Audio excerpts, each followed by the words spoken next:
The morning sun cast long shadows across the dusty compound as Staff Sergeant Maria Santos adjusted her rifle scope for the third time. The forward operating base in Afghanistan's Helmand province buzzed with nervous energy. Something was wrong, and everyone could feel it.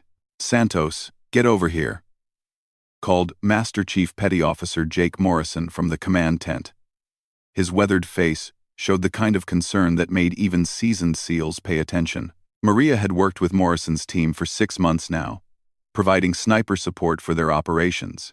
She was one of the few Army snipers attached to a SEAL unit, and she'd earned their respect the hard way. Inside the tent, a group of SEALs huddled around aerial photographs spread across a folding table.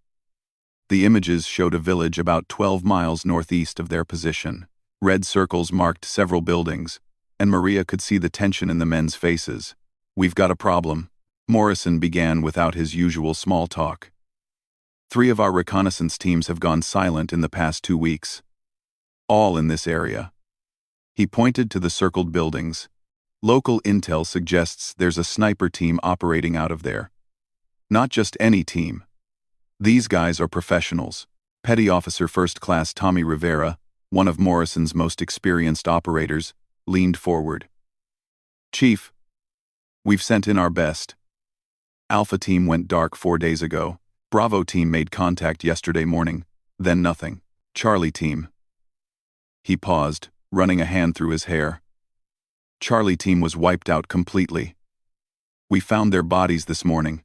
Maria studied the photographs more carefully. The village sat in a valley surrounded by rocky hills, with several tall buildings that would make perfect sniper nests. The terrain was a nightmare for approaching forces. Open ground with little cover, multiple elevation points for enemy shooters, and countless escape routes through the mountainous terrain. "What makes you think it's a sniper team and not just lucky shots?" Maria asked, though she suspected she already knew the answer. Morrison pulled out another set of photos, these showing the recovered bodies of Charlie team. Maria had seen enough combat casualties to know the difference between random fire and precision shooting. Each SEAL had been hit with single, carefully placed shots. Headshots, heart shots. Shots that killed instantly and efficiently. "Whoever's doing this knows what they're doing," Morrison continued. "Range estimates put the shots at anywhere from 400 to 800 meters. Perfect accuracy. No wasted ammunition. Our guys never even saw where the fire was coming from." Rivera added, "Intelligence thinks it might be a 2-man team. Possibly foreign advisors. Maybe Russian or Iranian special forces training local fighters. They're using the village as a base, moving between buildings, never staying in one position long enough for our air support to lock onto them." Maria nodded slowly. Foreign military advisors weren't uncommon in this part of Afghanistan, especially skilled snipers who could train local insurgents while conducting their own operations. If this team was as professional as the evidence suggested, they represented a serious threat to all coalition forces in the region. "What's the mission?" she asked, though she was already forming ideas in her head. Morrison looked at her directly. "Division wants this threat eliminated. We've tried sending in teams. We've tried airstrikes. We've even tried artillery bombardment. Nothing's worked. These guys are too smart, too mobile, and they know the terrain better than we do." "So what makes you think I can do what your teams couldn't?" Maria asked. It wasn't arrogance. She genuinely wanted to understand the tactical situation. "Because you think like they do," Rivera said. "You're a sniper. You understand how they operate, how they think, how they move. Our assault teams are trained for close quarters combat and rapid strikes. This situation calls for something different." Morrison unfolded a larger map of the region. "Here's what we know. The enemy team has been operating for at least 3 weeks, maybe longer. They've killed 14 coalition personnel, 12 Americans, 2 British. Every engagement follows the same pattern. Our forces approach the village. The enemy opens fire from long range. Our people take casualties, and by the time we respond, the shooters have disappeared." Maria studied the map, noting the elevation lines, roads, and natural features around the village. Have we tried night operations? Twice, Morrison replied. Both times, our teams were hit just after dawn, when they were setting up their own observation posts. It's like these guys know we're coming before we even get there. Local intelligence network, Maria said immediately. They've got spotters. Probably villagers who alert them to any approaching forces. Standard insurgent tactic in this region. Rivera nodded. That's what we figured. But knowing it and dealing with it are two different things. How do you approach a target when the entire area is watching for you? Maria was quiet for a moment, thinking through the tactical problem. Enemy snipers with local support, familiar terrain, multiple escape routes, and a proven track record of success. It was exactly the kind of challenge she'd trained for. But training and reality were different things. What about the villagers themselves? She asked. Are they hostile or just intimidated? Morrison pulled out intelligence reports from the folder. Mixed. Some are definitely supporting the sniper team voluntarily. They're well paid, and the shooters provide protection from other insurgent groups. Others are probably just scared, but either way, we have to assume anyone in that village might be working against us. Rules of engagement? Standard ROE applies.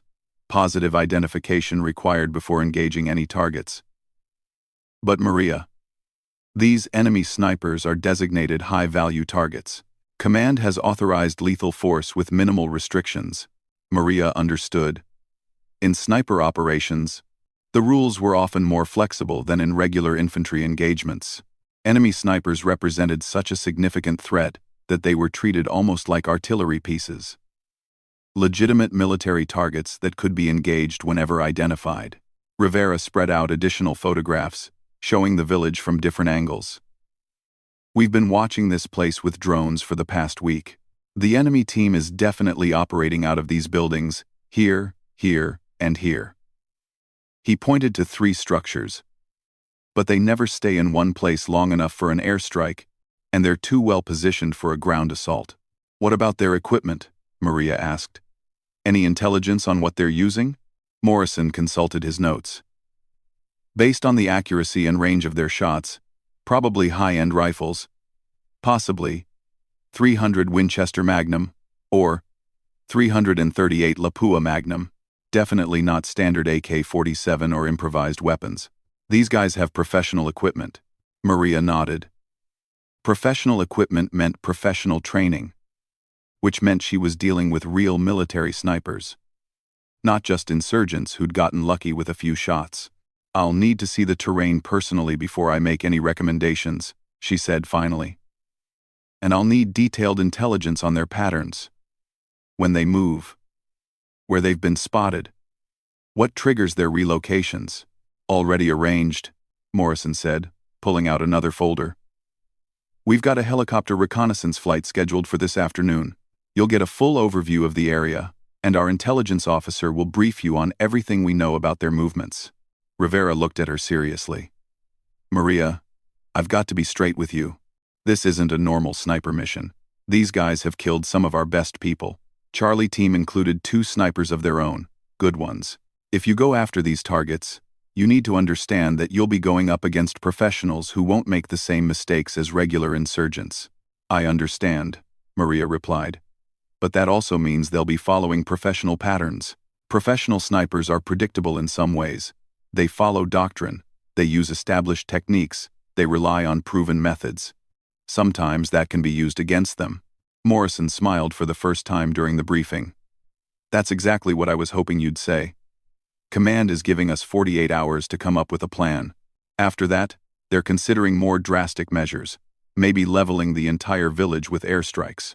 That would solve the sniper problem but create a dozen new ones, Maria pointed out. Civilian casualties, propaganda victories for the insurgents, local population turning completely against coalition forces. Exactly, which is why they're giving us this chance first. One sniper against their sniper team. Clean, precise, minimal collateral damage. Maria felt the familiar mix of excitement and nervousness that came with a challenging mission. She'd been in combat for 3 years, had made confirmed kills at ranges up to 900 meters, and had successfully completed 17 sniper missions without losing a single team member. But this was different.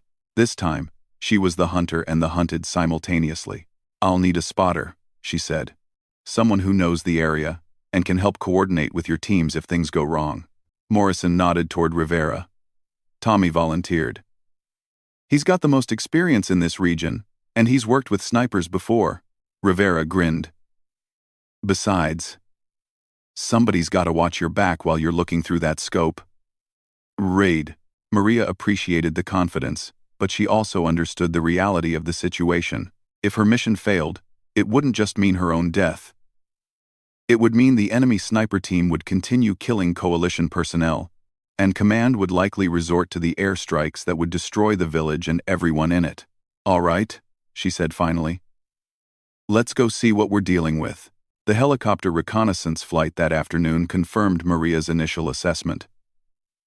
The village was a sniper's dream and an assault force's nightmare. Rocky hills provided multiple elevated positions, buildings offered concealment and protection, and the surrounding terrain channeled approaching forces into predictable kill zones. Through binoculars, she could see signs of the enemy's presence. Sandbags arranged near windows, small holes knocked through walls to create firing ports, and what looked like camouflaged observation posts on rooftops. These weren't amateur fighters hiding in a village. They were professional soldiers who had turned the entire area into a fortress. "There," Rivera said, pointing to a 3-story building near the center of the village. "That's where we think they spent yesterday." Drone footage showed movement on the roof around dawn. Groan. Maria studied the building through her scope. It had a commanding view of the surrounding area and multiple escape routes. The enemy snipers had chosen well. "What about today?" she asked. "No confirmed sightings, but there's been movement in 2 other buildings. They're definitely still in the village, just moving regularly to avoid detection." As the helicopter circled the area, Maria began forming the outlines of a plan. Traditional sniper tactics wouldn't work here. The enemy was too mobile, too well protected, and had too many advantages. She would need to do something unexpected, something that professional snipers wouldn't anticipate. "I'm going to need detailed maps of the village layout," she told Rivera as they headed back to base. "And I want to know everything about the surrounding terrain. Hiking trails, vehicle routes, water sources, everything." "What are you thinking?" Maria watched the village disappear behind them as the helicopter turned toward home. "I'm thinking that professional snipers follow professional patterns, and if I can predict their patterns, I can turn their own expertise against them." Back at the forward operating base, Maria spent the evening studying intelligence reports and planning her approach. The enemy sniper team had established a routine. They moved between buildings every 12 to 18 hours, always at different times but always following logical tactical principles. They preferred elevated positions with good fields of fire and multiple escape routes. They avoided staying in any one place long enough for airstrikes to target them. But there was something else in the pattern. Something that gave Maria an idea. The enemy snipers weren't just moving randomly. They were positioning themselves to cover specific approaches to the village. They were protecting something, or someone, in that village, which meant they might be predictable after all. Morrison found her in the intelligence tent at midnight, still studying aerial photographs. "Getting anywhere with this?" he asked. "Maybe," Maria replied. "These guys are good, but they're not ghosts. They're following a defensive pattern, which means I might be able to predict where they'll be tomorrow." "What do you need from us?" Maria looked up from the photographs. "I need you to do something that's going to sound completely crazy." Morrison raised an eyebrow. "Try me. I need you to let them see me coming." Morrison stared at Maria for a long moment, then sat down across from her. "Explain that again, because I think I misheard you."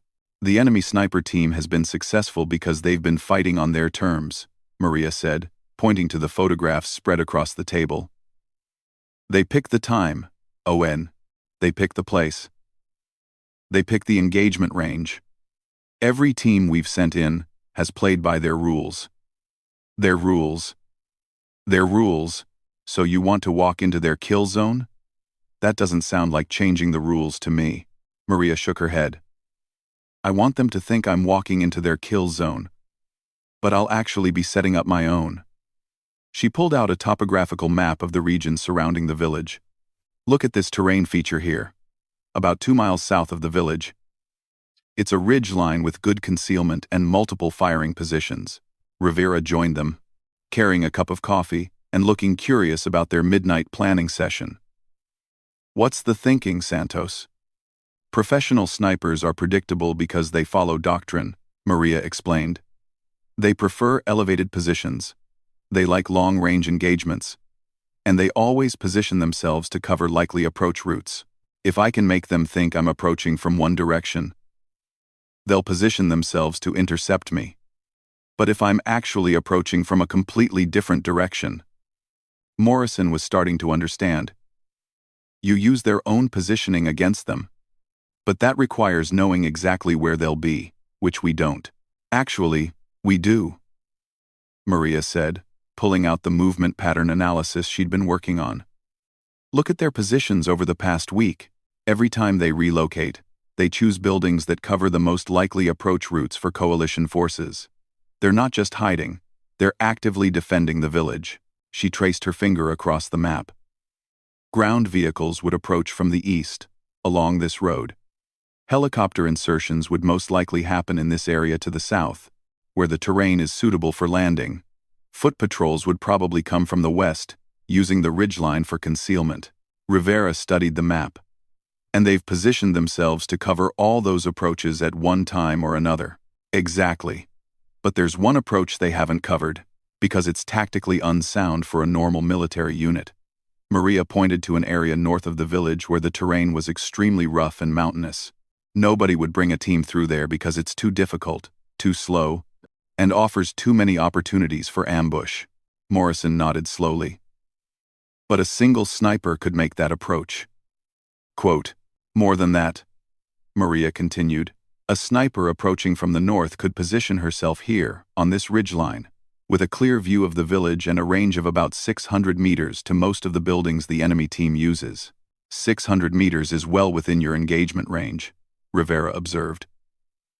But how do you guarantee they'll be in position when you are? In its... Maria smiled. That's where the crazy part comes in.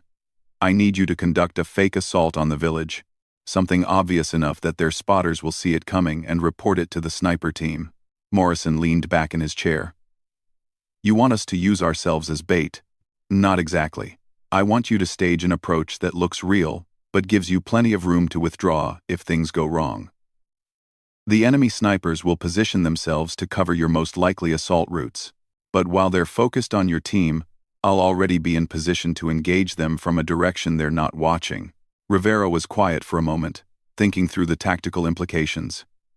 It could work, but the timing would have to be perfect. If you're not in position when we start the fake assault, we'll be sitting ducks. How long would you need to get into position? Morrison asked. Maria consulted the topographical map again. If I start moving at midnight, I can be on that northern ridgeline by dawn. That gives me several hours to study the village, identify the enemy positions, and set up my shooting position before you begin your approach. And if something goes wrong, if they spot you early, or if they don't react the way you expect, then I abort the mission and withdraw. But Chief, this is our best chance to engage these guys on our terms instead of theirs. Every other approach we've tried has played into their strengths. Morrison stood up and walked to the map, studying the terrain carefully. The northern approach is rough territory. You'd be carrying full sniper equipment over some of the most difficult ground in the region. And if you need extraction, we couldn't get a helicopter in there quickly. I wouldn't need helicopter extraction, Maria said. The same route that gets me in can get me out. And rough terrain works both ways. It would make it very difficult for anyone to follow me if I need to withdraw. Rivera looked concerned. What about your spotter? That's a long, dangerous approach for a two-person team. Maria had been thinking about this problem all evening. I'll go alone. Absolutely not, Morrison said immediately. No sniper operations without a spotter. That's doctrine for a reason, Chief. A two-person team increases the chance of detection, slows down the movement, and doubles the risk if something goes wrong. For this mission, I need to be mobile and invisible. You need someone watching your back and helping with range estimation and target identification, Rivera countered. Especially if you're going up against professional snipers. Maria understood their concerns, but she also understood the tactical reality. The enemy team has been successful partly because they operate in small, mobile units. If I'm going to beat them, I need to be even more mobile. Morrison wasn't convinced. Maria, you'll be operating alone, at extended range, against an unknown number of professional enemy snipers, with no immediate backup if things go wrong. That's not tactical flexibility. That's suicide. It's also the only approach they won't be expecting, Maria replied. Every other mission has followed standard two-person sniper team doctrine. That's part of why they've been able to predict and counter our operations. The three of them sat in silence for several minutes, each considering the risks and benefits of Maria's plan. Finally, Morrison spoke. If we do this, and I'm not saying we will, what exactly would the fake assault look like? Maria had been hoping he would ask. Nothing too elaborate. You approach the village from the east, along the main road, with 2 vehicles, and maybe 8 personnel. Move slowly, obviously, like you're conducting a reconnaissance in force. The enemy spotters will see you coming from several miles away and alert the sniper team.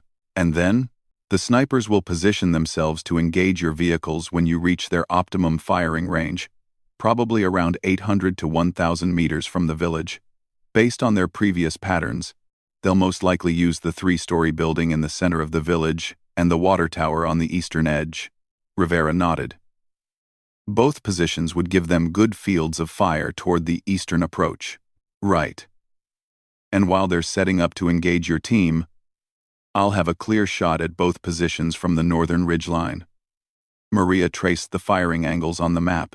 Range to the 3-story building would be about 650 meters. Range to the water tower, maybe 700 meters. Morrison studied the plan carefully.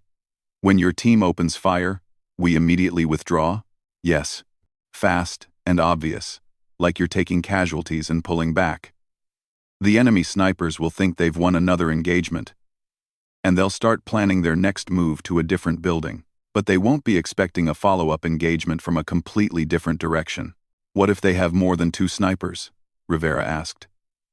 Intelligence thinks it's a 2-man team. But we can't be certain. If there are more than 2, I engage the ones in the primary positions first, then adjust based on their reaction. Professional snipers operate in pairs for a reason. It's the most effective combination of firepower and mobility. If there are more than 2, they're probably not as well trained.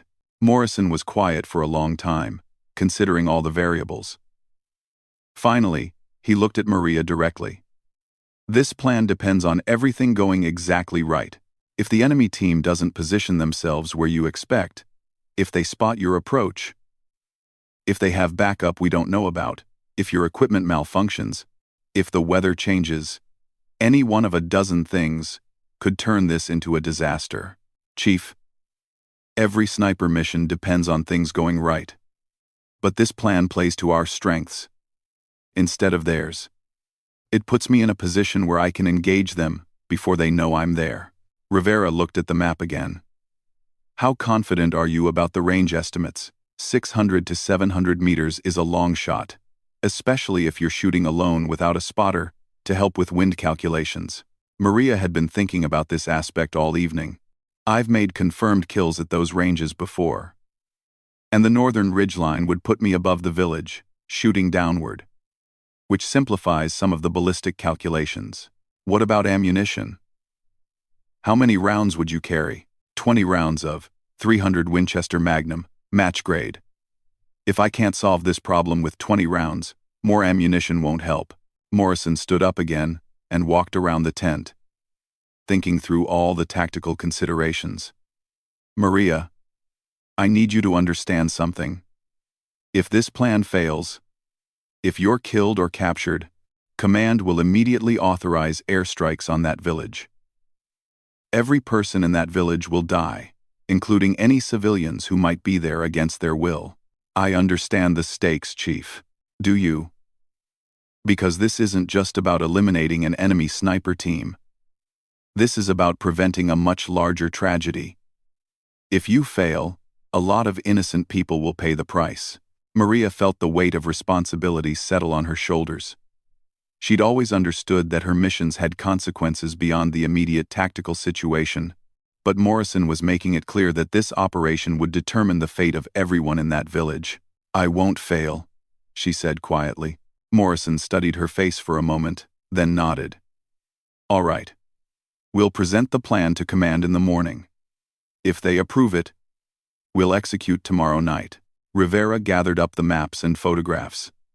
"I'll start preparing the equipment manifest. You'll need cold weather gear for the northern approach, extra ammunition, emergency medical supplies, and communication equipment. Keep it light," Maria reminded him. "I need to be able to move quickly and quietly." "Roger that. But I'm also including emergency extraction coordinates and rally points. If this goes wrong, I want options for getting you out of there." After Morrison and Rivera left, Maria remained in the intelligence tent, studying the aerial photographs of the village one more time. She tried to imagine herself in the enemy sniper's position, thinking about how they would react to different scenarios. Professional military snipers were trained to think tactically, to consider not just the immediate engagement, but the broader strategic situation. They would have escape routes planned, backup positions prepared, and contingency plans for different types of attacks, but they would also have psychological patterns. Successful snipers developed confidence in their abilities and their methods. The enemy team had been winning every engagement for weeks, which meant they would be feeling confident, maybe even overconfident. They would expect coalition forces to continue using the same failed tactics. Maria's plan depended on that overconfidence. If the enemy snipers had become too comfortable with their success, they might not consider the possibility of an unexpected approach. They might position themselves based on past experience rather than adapting to new possibilities. She pulled out her personal notebook and began writing down every detail of the mission plan. Range estimates, wind calculations, ammunition selection, movement routes, communication procedures, emergency extraction plans. Successful sniper operations required meticulous preparation, and this mission had too many variables to leave anything to chance. As she worked, Maria found herself thinking about the enemy snipers as individuals rather than just tactical problems. They were probably skilled, experienced professionals who believed they were fighting for something important. They had families, training, hopes, and fears, just like she did, but they had also killed 14 coalition personnel, including some of her fellow soldiers.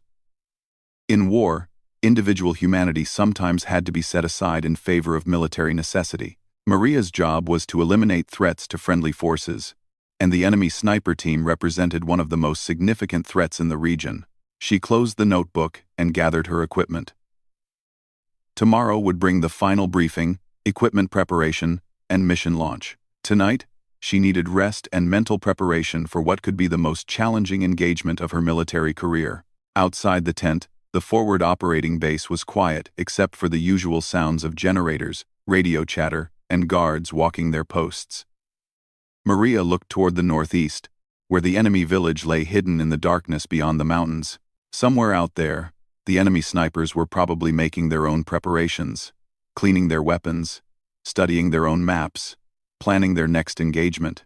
They had no idea that tomorrow would bring something different, something they hadn't trained for and wouldn't expect. Maria hoped her plan would work.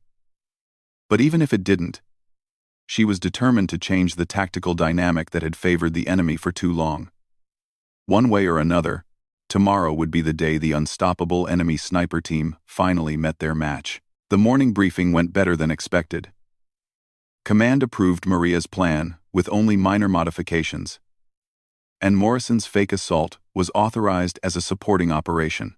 By noon, all the equipment had been prepared, communication protocols established, and contingency plans finalized. "Last chance to change your mind," Morrison told her, as she conducted final weapons checks on her rifle. Maria looked through the scope one more time, adjusting the focus and checking the zero. "I'm ready, Chief." Rivera appeared with the final intelligence update. Drone surveillance this morning confirmed movement in the village. The enemy team is definitely still there, and they're still moving between the same buildings we identified yesterday. Any changes to the pattern? Nothing significant. They spent last night in the building near the water tower. Moved to the 3-story building around dawn. And there's been intermittent movement throughout the day. Maria nodded. The enemy was following their established routine, which meant her plan still had a reasonable chance of success. As the sun began to set over the Afghan mountains, Maria made her final preparations for the most dangerous mission of her military career. In 12 hours, she would either eliminate the unstoppable enemy sniper team, or she would become their latest victim. Either way, the long hunt was about to reach its conclusion. Maria moved through the darkness like a ghost, every step calculated to avoid loose rocks and noise. The northern approach to the village was even more difficult than the maps had suggested, but that worked in her favor. No one would expect an attack from terrain this rough. Her equipment was stripped down to essentials: rifle, ammunition, rangefinder, communication gear, and survival supplies. Everything else had been left behind. She needed to be fast and silent, not comfortable. The climb took 4 hours instead of the planned 3. Rocky terrain, hidden crevasses, and dense vegetation made the route treacherous in the darkness. But Maria maintained a steady pace, using her night vision equipment to navigate around obstacles and potential hazards. At 0400 hours, she reached the northern ridgeline overlooking the village. The position was perfect, elevated, concealed, and with clear fields of fire to the buildings where the enemy snipers operated. Maria set up her shooting position behind a cluster of large rocks, arranging her equipment for maximum effectiveness. Through her rifle scope, the village appeared peaceful in the pre-dawn darkness. No movement, no lights, no signs of the deadly professionals who had made this place their hunting ground. But Maria knew they were there, probably sleeping in shifts, maintaining guard rotations, preparing for another day of deadly efficiency. She spent 30 minutes studying each building through her scope, noting potential firing positions, escape routes, and cover. The 3-story building in the center of the village showed signs of occupancy. Sandbags arranged near windows, small holes knocked through walls, and what looked like a camouflaged observation post on the roof. The water tower on the eastern edge of the village was equally suspicious. Fresh excavation around its base suggested prepared fighting positions, and Maria could see the metallic glint of what might be rifle barrels or optical equipment in the tower's maintenance areas. Her radio crackled softly. Morrison's voice came through her earpiece. "Overlook, this is base. Radio check. Base, overlook. Signal strength, 5x5. I'm in position and beginning target assessment. Roger, overlook. Assault element is moving to start position. ETA to phase line alpha is 30 minutes. Maria checked her watch. 0430 hours. Morrison's team would begin their fake assault at 0500, giving the enemy snipers time to observe the approaching vehicles and position themselves for engagement. She had 30 minutes to complete her preparation and identify her primary targets. Through her scope, Maria began systematic observation of each potential enemy position. Professional snipers would have prepared multiple firing positions and would move between them based on the tactical situation. Her job was to predict which positions they would choose when Morrison's team appeared. At 0445, she detected the first sign of enemy activity. Movement in the 3-story building, visible through an opening that had been concealed during daylight hours. Someone was moving around inside, possibly conducting their own pre-dawn surveillance of the surrounding area. Maria adjusted her rifle's 0 for the 650-meter range to the 3-story building and began calculating wind effects. The morning air was relatively still, with only light breezes that wouldn't significantly affect her shots. Temperature was cool but stable, and visibility was excellent through her high-powered scope. At 0455, her radio crackled again. Overlook, this is base. Assault element is approaching phase line alpha.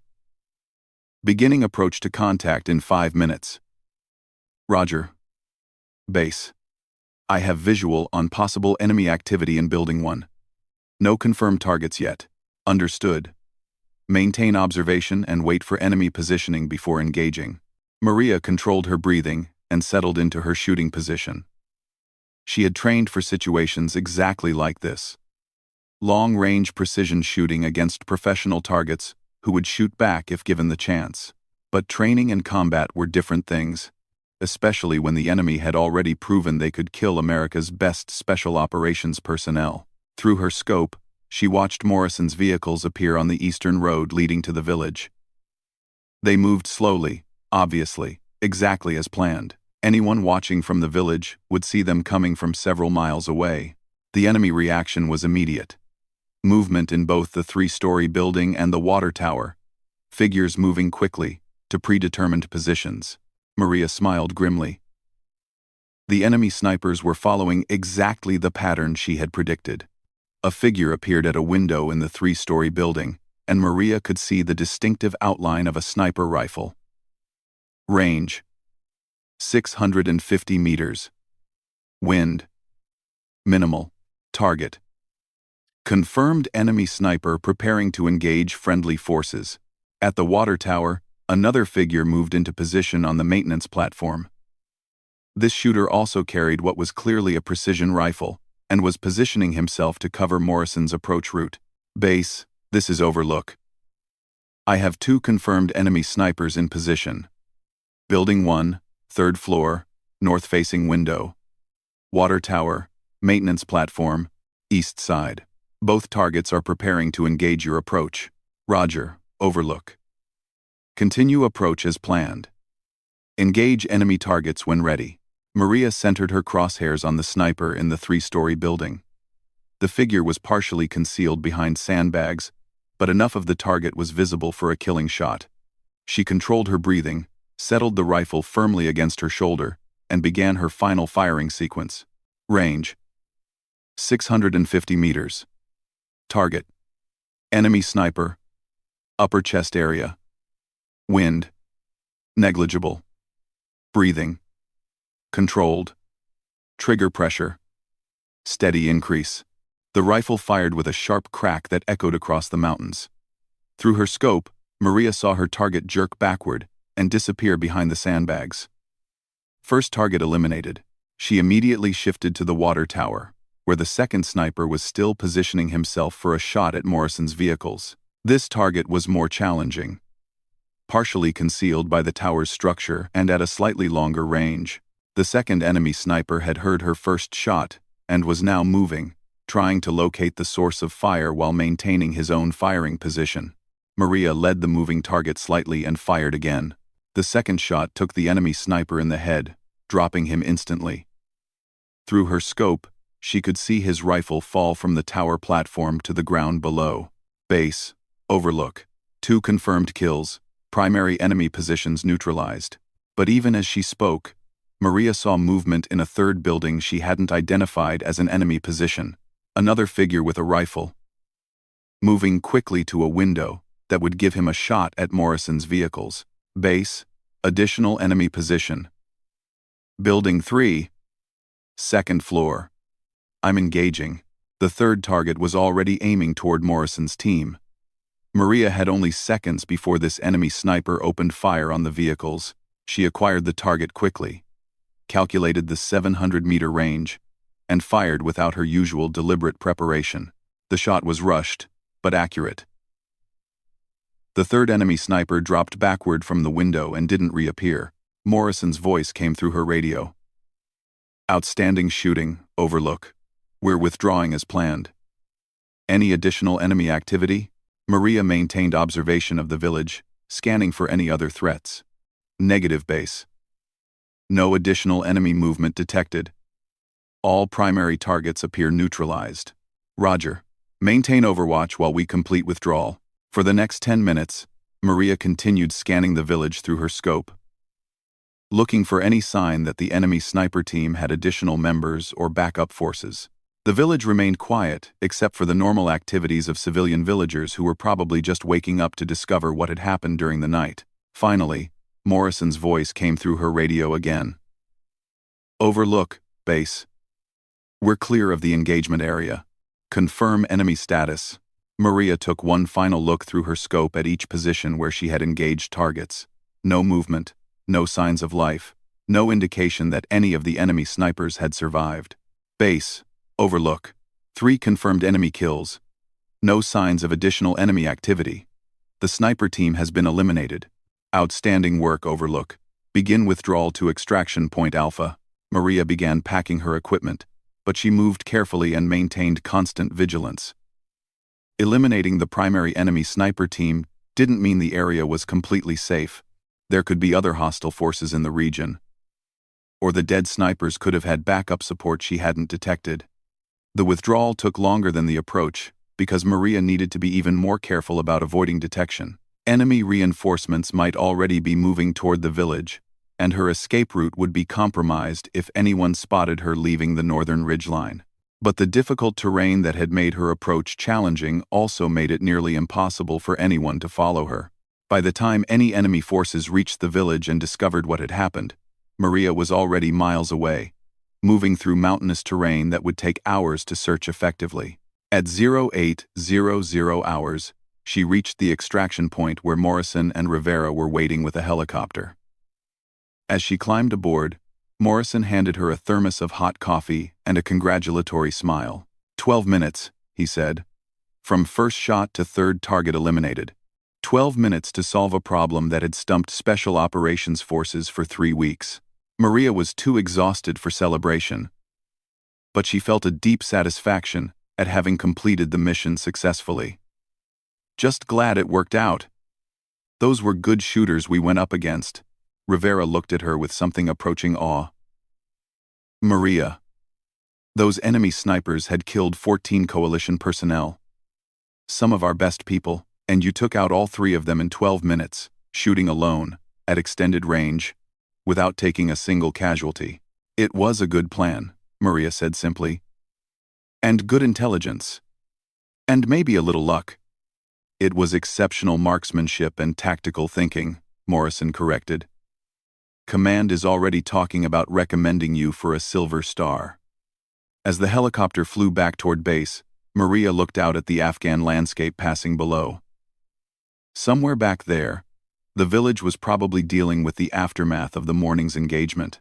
The deadly sniper team that had terrorized coalition forces for weeks was gone, eliminated in a brief but decisive engagement. But Maria knew that the war would continue, that new threats would emerge, and that other soldiers would face their own seemingly impossible challenges. Her mission had solved one problem, but Afghanistan was full of problems that required courage, skill, and determination to overcome. Back at the forward operating base, the news of the successful mission spread quickly. The enemy sniper team that everyone had whispered about, the professionals who couldn't be stopped, had been eliminated by a single American sniper in a 12-minute engagement. Morrison found Maria in the armory, cleaning her rifle and conducting post-mission maintenance on her equipment. Intelligence confirms 3 enemy Kia in the village, he reported. Local sources say the dead snipers were foreign advisors, probably Iranian or Russian special forces personnel who had been training local insurgents. That explains their skill level, Maria said, running a cleaning rod through her rifle barrel. Professional military training, professional equipment, professional tactics. It also explains why your mission was so important. Those weren't just snipers, they were force multipliers, training other enemy personnel and providing expertise to local insurgent groups. Rivera joined them, carrying intelligence reports from the village. Villagers are reporting that the enemy sniper team had been intimidating local civilians for weeks, forcing them to provide intelligence on coalition movements, using their homes as fighting positions, threatening anyone who didn't cooperate. Maria nodded. She'd suspected that some of the local support for the enemy snipers had been coerced rather than voluntary.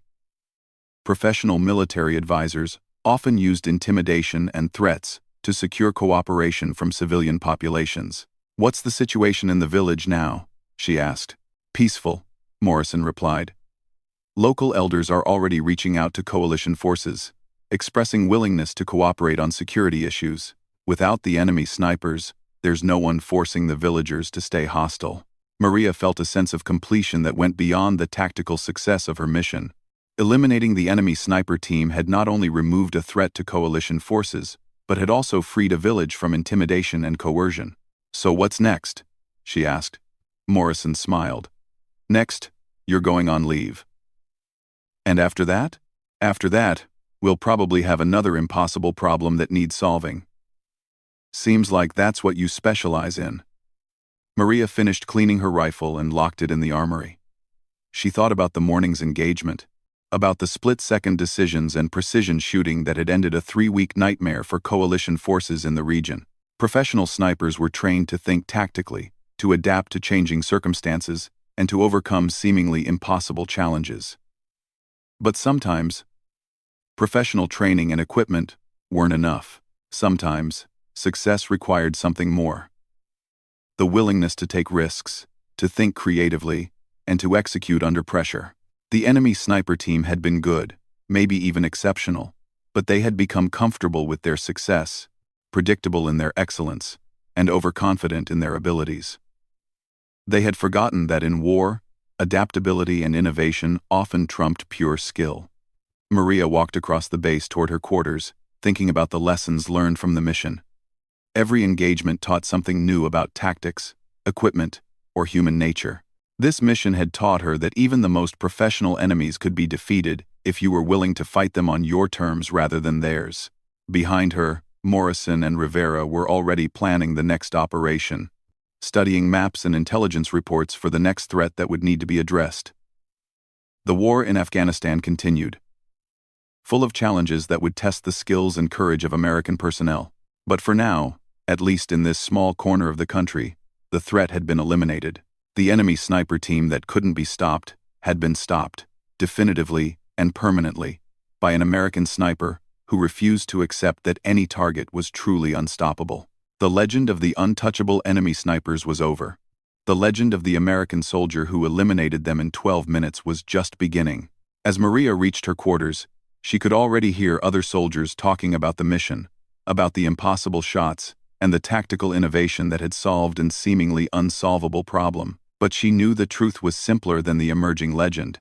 Good planning, good equipment, good training, and the courage to execute when the moment came. That was all it had taken to stop the unstoppable. That, and 12 minutes of precision shooting when it mattered most. The war would continue tomorrow, bringing new challenges and new threats. But tonight, Maria could rest, knowing that 14 American deaths had been avenged, a village had been freed, and an elite enemy unit had learned that no one, no matter how professional or successful, was truly beyond the reach of American military power. In the end, that was what the mission had really been about, not just eliminating a tactical threat, but sending a message that American forces would adapt, innovate, and overcome any challenge, no matter how impossible it might seem. The enemy sniper team that couldn't be stopped was gone, and everyone in the region now knew that American soldiers, when properly motivated and equipped, were truly unstoppable themselves.